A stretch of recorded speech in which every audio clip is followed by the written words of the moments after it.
Hi guys, dito kami ngayon sa bagong bukas na mall. Hello everyone! Love, love, love. Hindi pa siya official na bukas. Marami pang close na. Napakalaki ng mall.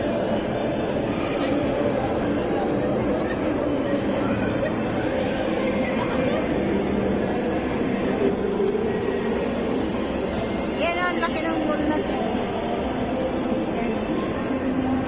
Parang Dubai Mall siya.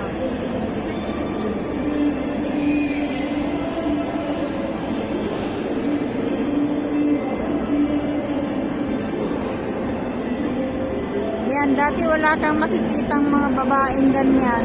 Kino-cover ang mukha. Ngayon open ang mukha. Daming tao doon. Yan o, puno.